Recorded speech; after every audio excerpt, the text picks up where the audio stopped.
The furry fandom has a lot of values: being respectful towards artists, don't support counterfeit fursuits, and brush your suit. But none of these are pushed more than we are accepting of all people from all walks of life.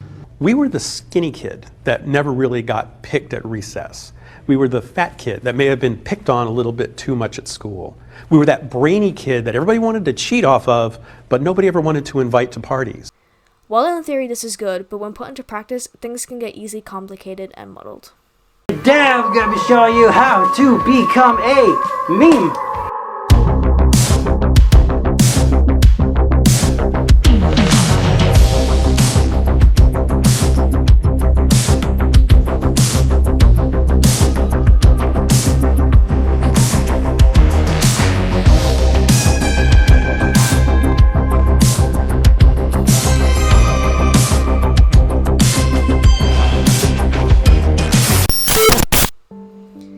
The Anthrocon news clip I showed in the intro of this video is a reoccurring theme I see in the furry fandom.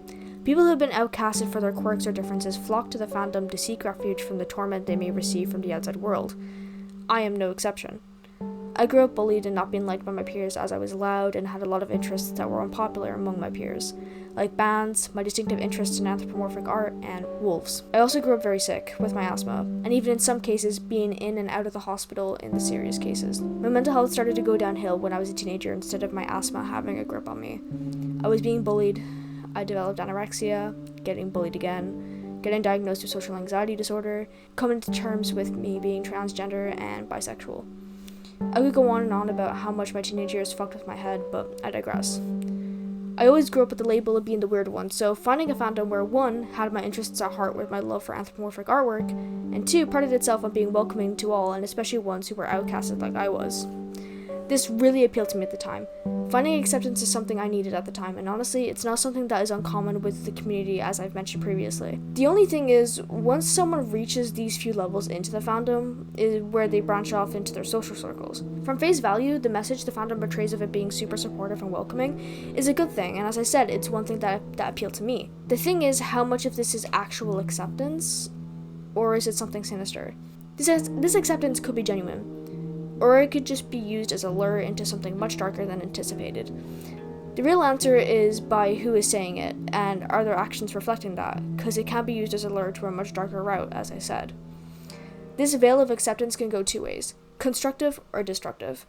Being accepted by those who genuinely love and care about you and support you with what you are doing, but also wanting you to be safe and making sure you're not making decisions you regret. Decisions based off your own happiness and not from self-destructiveness or other people's desires. Even offering advice for your creative endeavors and giving you a shoulder to cry on when you need it. All of that I would consider constructive acceptance or genuine acceptance.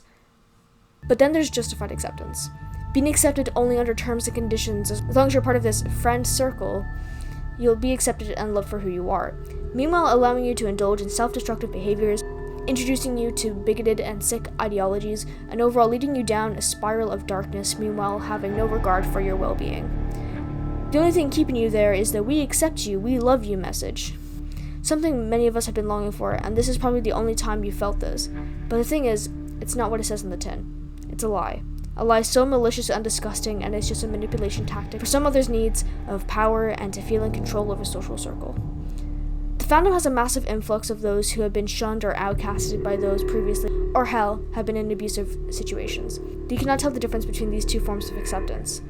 They may only know one type of love, and that most likely is destructive. It is comfortable for them. It's the only love they know. But it's chaos. It does nothing for them other than to let them spiral into the darkness and be left alone to mingle with their inner demons. They don't know any better, and it's sad when this fandom claims to provide a safe space for those outcasted. When there are groups possibly within here purposely targeting those with a lack of sense of self, who are vulnerable people, and to offer this to them only to lead them down a dark path of degeneracy and hate. But that's an if it happens. There's so many instances of the fandom where people have found amazing people who support them and only encourage them to get better. I am one of those people. But by not caring about those who have unfortunately endured this evil by diabolical people, what does this say about us? Being complicit in those who have been deceived by others by pushing what we push, which yes, can be genuine, but when someone endures this, it can be traumatic. The idea of acceptance they were promised is now muddled. So, what do we do?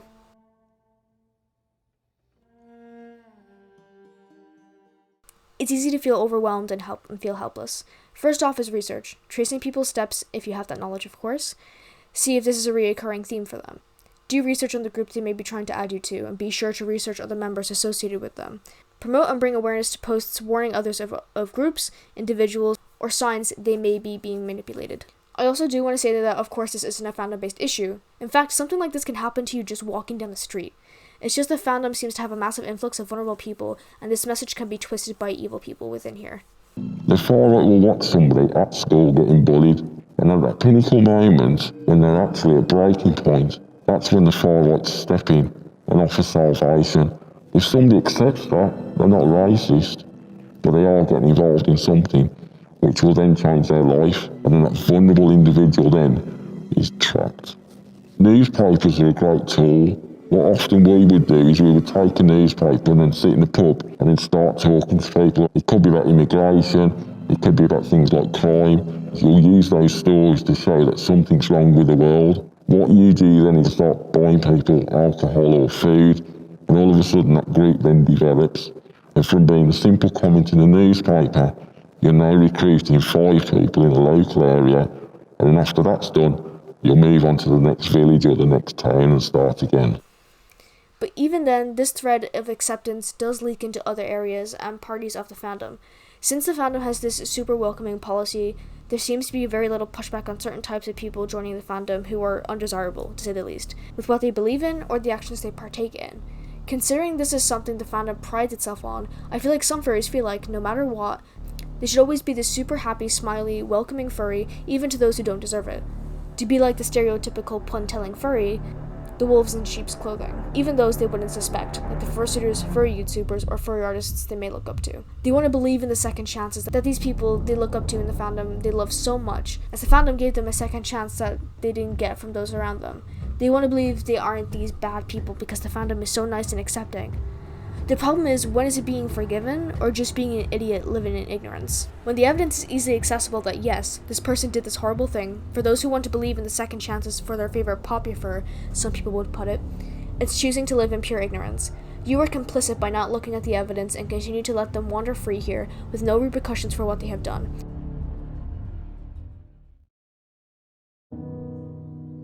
If there's one thing I want people to get from this video, is that just because someone is a furry, it doesn't automatically make them a good person. A lot of you already know that. We already have so many faces in the fandom that have put that on full display. Kiro, 2 Griffin, Shadow Wolf S, Growly, Diesel Raccoon, Glitch, Sappho, Tech Coyote, Kenny Lupine, Lucky Coyote. There's so many. But remember, not everyone comes here knowing that. With this message the fandom likes to put out, there's unfortunately sick individuals who wants to use that for their own benefit. Don't get too swept up in the positive atmosphere to the point where you're not using your head. Be mindful and be safe. Stay vigilant and be willing to help those who need it, and if you can handle it. And if you can't, try guiding them to someone or somewhere where they can get help. I've been Kane the Circle, and I'll see you guys in the next video.